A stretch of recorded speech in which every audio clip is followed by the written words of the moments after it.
Hello everybody, hope you're doing really well today. Today, Paranormal Kent, this is a very strange story. I am in the parish of Wichling, two separate pronunciations of it. Behind me is St Margaret's Church, and strangely enough, this church has a very eerie connection, but it's not what you think it is. Of course it's not. It's actually what surrounds it, which is the paranormal entity. And I've also got some interesting stories to tell you what my connection with this is and how something really strange happened. So, see you on the other side. Let's go explore it.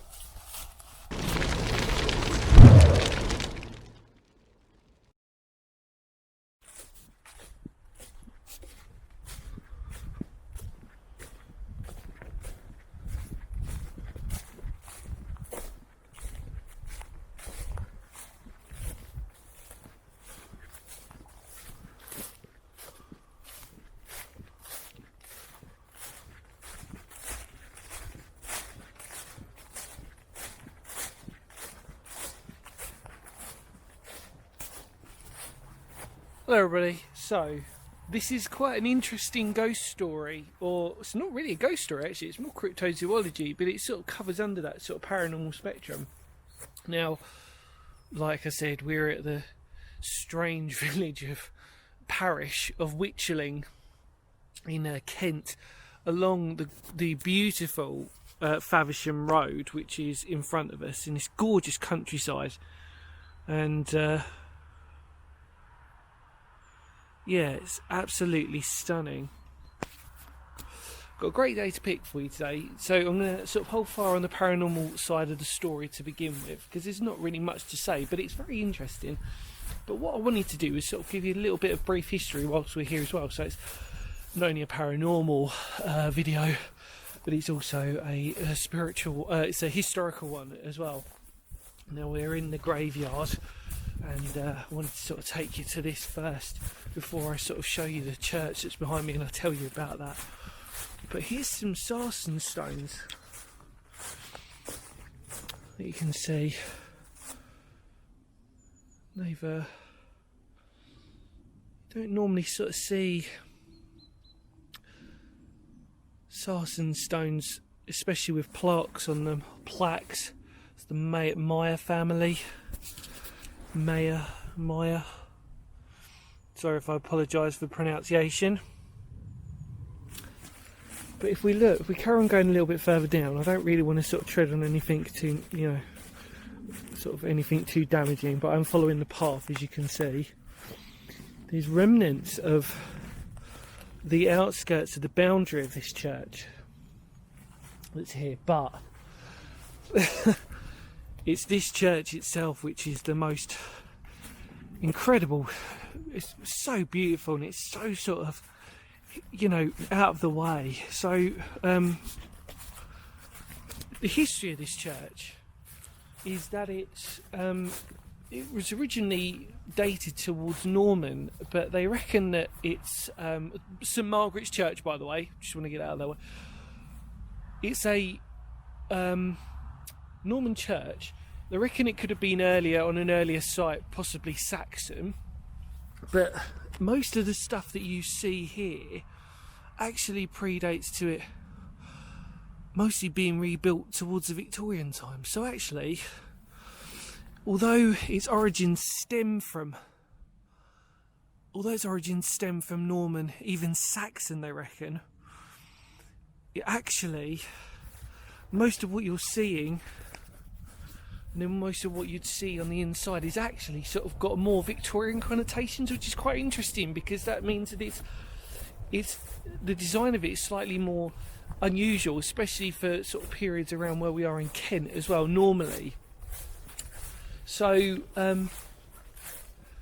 unfortunately we can't go in it because it's that time where we are restricted to sort of entering churches, and I'm totally okay with that. I've never been here before, so I've never been to this church, but I will tell you a couple of really strange stories at the end of this, so please stay tuned towards the end, because I had the weirdest night last night. I'll tell you all about that in a minute. But yeah, I'll tell you all about that in a minute. Got to stay tuned. But this church,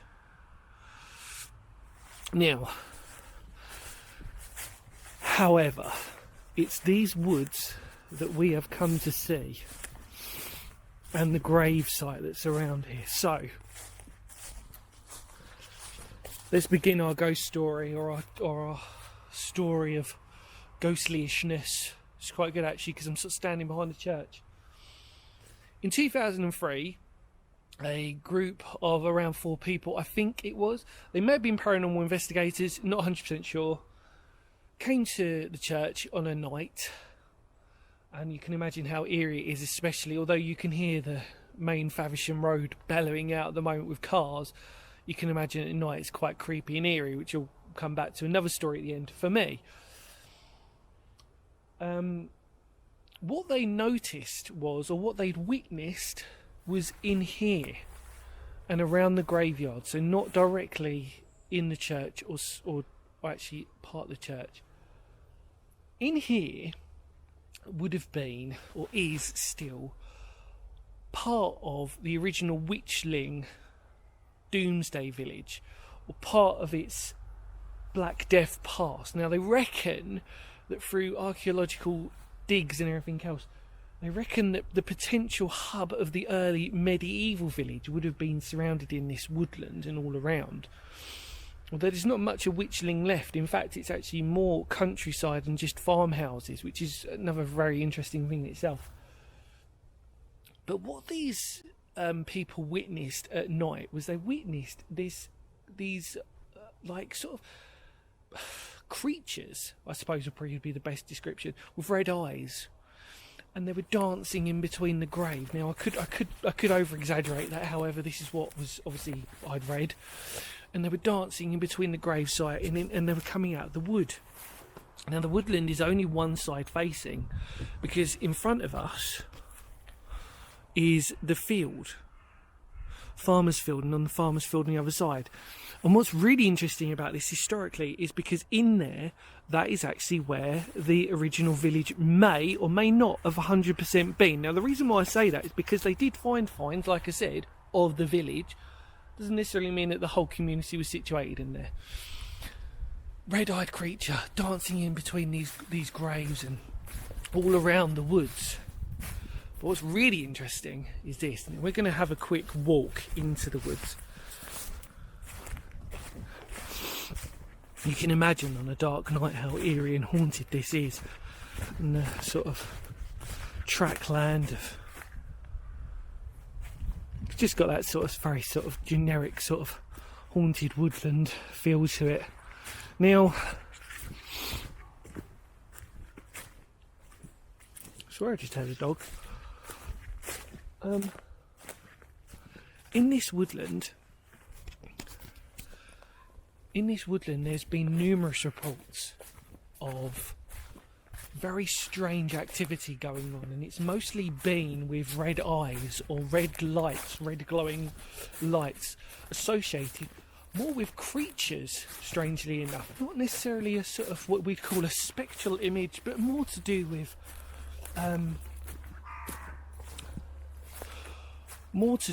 a sort of creatures, which is very strange in itself. And you can imagine, I mean, look at that. It's so incredible, this woodland. It's got such an atmosphere. The moment you walk into it, there is definitely something about it that you sort of think to yourself, well, on a dark night, I don't really want to sort of be around here, to be fair. But that'll probably lead up to the last story. I keep building up these stories to the end because I have a connection with this place, and I didn't. And it's a strange one. But yeah, can you imagine? People have witnessed these glowing red eyes in this woodland, and whether people knew that it was to do with the Black Death and this village that had got probably eradicated with the amount of death that was probably associated with this. And then when you come through this woodland, you've got the church still standing there proudly, haunting in the very shadow of this former site. And like we said, churches were always the focal point of village communities.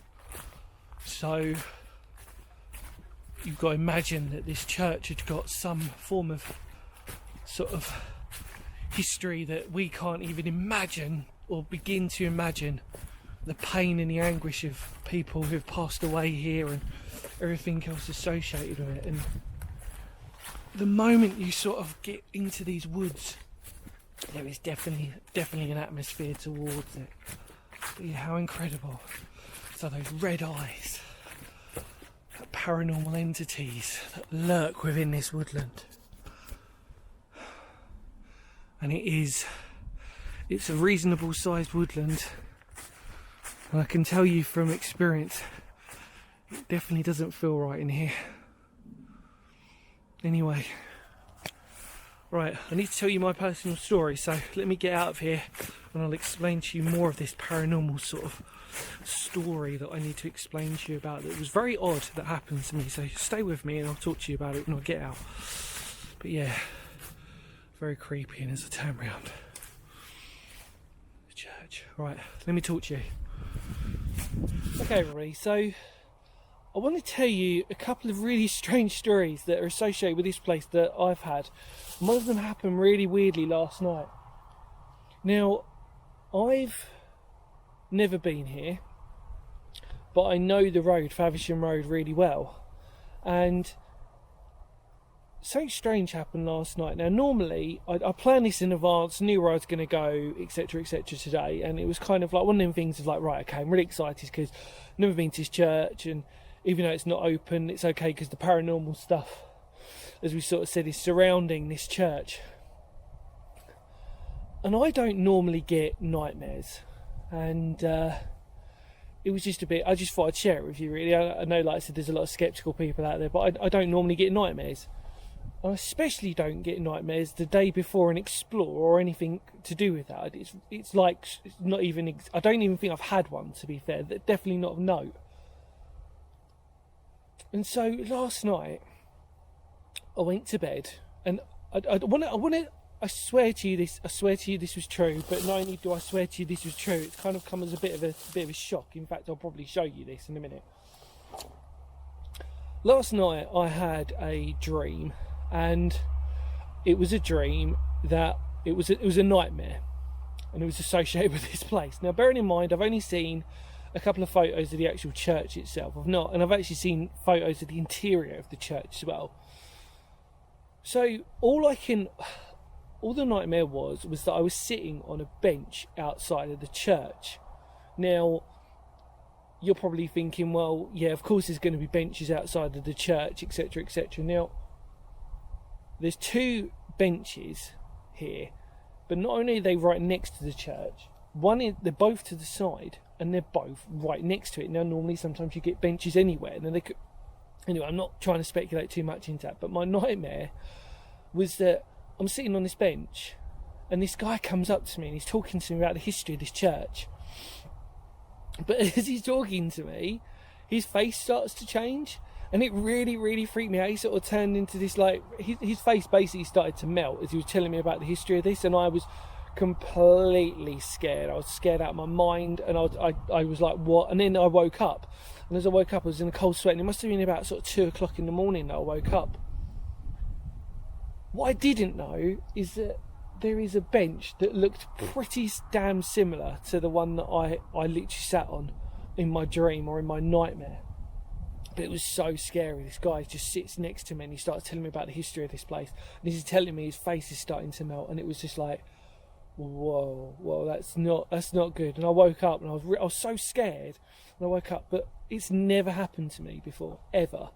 I've never ever had nightmares before I've come to a place.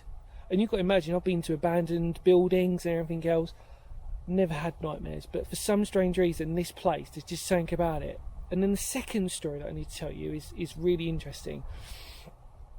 On the Faversham Road, so behind you, on Faversham Road, you can see there's cars going by. Now, actually what I'll do is I'll stand behind and talk to you about it. Because I suffer from mental health and I suffer from anxiety, which, you know, if you know me by now, you probably know about that. About 10 years ago, I had a gig up in, I think it was Sittingbourne, and I'd come off the gig and I felt really, really anxious. And so normally what I do is I try to take the long road home if I can. And so I basically came down Faversham Road and dissected. When you come down Faversham Road, you end up at Lenham, and then you can go through Maidstone Way, and that's pretty much what I did. And so for me, like I said, for me to calm down my anxiety, normally I just go on a long drive, or if I come back from a gig that I was playing, I normally had to go for a long drive just to calm my body down, because I was just too anxious, I was too nervous. Some of my friends would know that out there who watch, that I normally annoy them by doing that. I'm like, look, let's just not go the quick way. I need to go a long way because I need to calm down. I need my anxiety just to sort of filter out a little bit. I'm coming, and I thought, okay, well, I know roughly where this is, and I'd lead up to it. I have never, ever in my life, been more sort of nervous to encounter anything along that road than I have on Faversham Road. For some strange reason, that road, on a very, this must have been about 1 o'clock, and I must have been driving across Faversham Road and probably through Wichling, as far as I remember. But it's pitch dark, there's no one about, and I was just like, yeah, I hope my car don't break down, because I don't really want to get stuck here. And it was only later, when I went on Google Maps, that I'd realised where I'd gone. So in other words, what I'd done was I'd basically come down through Sittingbourne, come the other end, then basically just sort of dissected through this way. And what I was really always interested in was because I know the area, because strangely enough, there used to be, or there still is, I'm not really sure actually, it's been a while since I've been there, but in Hollingbourne there used to be a pub called the Ringlestone Inn, or in Ringlestone, and I used to frequent that pub quite a lot. In fact, it was probably one of my favourite pubs to go to, not because it was haunted or it had this amazing history, it was just so far out of the way that it was great. I didn't have to sort of, I could just get away from everything. And it's not too far away from here. But this whole area is, so my two encounters are that I had a really, really weird nightmare last night. Never had one like that before in my life. And second of all, I remember very well about 10 years ago, I've been driving through this road, and I've never ever, on Faversham Road, ever wanted to sort of get away as fast as possible to get through to Lenham and Maidstone in my life. So there you go. If you ever drive down on Faversham Road, or if you've been down Faversham Road on a very, very dark night, you'll probably know what I'm talking about. It's just a very eerie road. I don't like it. But yeah, there you go. It's so crazy, isn't it? It's paranormal sort of stuff, and this sort of like eeriness. Like I said to you before, I'm always on the fence about it. I just thought I'd share that with you, that nightmare, because it's unlike me. It's just, I'm not saying that there's anything spiritual into it. I just find it very weird. Actually, give me a second and I'll show you this bench. And I'm not seeing anything into it, but the position of both of them is exactly how I pictured the one that I was sitting at. There's one there. Let me turn you around. There's one there. Now that didn't feel right to me, that one. Didn't feel like the right bench. I was in shock when I came here. I was literally in shock, thinking, what are the chances that these benches are here? And there's three benches, but they're all facing outwards next to the church. There's another one, and that's eerie. You can see, look. If anybody spots a ghost, feel free to at any point send me an email. So creepy. Feel free to send me an email. It's in my about section on my YouTube channel. But this is the bench that I wanted to show you. So you walk around to the main entrance, which is obviously shut, but it's this one. Now what this felt right to me was because it had that feel to it. I'm too afraid to sit down on it, just in case somebody does come to me. Oh, let's do it. So, I'm sitting here, and there's a grave. Elizabeth. But yeah, so in my dream, I'm sitting here. And bearing in mind, I didn't know where these benches were. And some old guy comes and sits next to me. And he starts telling me about the history about the place, and I was really fascinated. But as he was sort of doing it, his face was just like doing this, and I was like, Oh my god! And then I just woke up, and that was it. Woke up at 2 o'clock this morning. As you can probably tell, I've not had much sleep at all. But I was so excited to come here, and I thought, you know what? I wonder if there is a bench that's sort of on the side of this church. Turns out there is. Oh god, man, that's not good, is it? But you think that I've been to abandoned places. I've been doing this for 20 years. It's rare that I get nightmares about a location before it or even after it. But today, for some strange reason, I just had one. Dogs and everything around here. Strange, strange, strange. And then, like I said, if you look in front, the woods, Wichling woods. Right. We shall end it there, I do believe. And if I do see anything with red eyes coming towards me, because we are in the grave, like I said, we're surrounding the grave. If I do see anything with red eyes, any creatures, then that'll be fun. It's just saying, I mean, it is a very creepy, it's a very, very creepy place. Yeah, it's definitely silent. Yeah. Any more words of Phoenix history? Thank you as always for watching. Stay safe no matter what you're doing. And I'll see y'all very soon. Take care for now. Feel free to like, share, subscribe. More importantly, spread the word of the channel. And yeah, creepy. Wichling. Maybe you should come here and maybe you should go for a walk in the woods. Maybe you should just go for a walk around this area. It's absolutely beautiful, but probably very creepy as well at the same time. Take care no matter what you do. See you later, everybody. Bye. Kapow!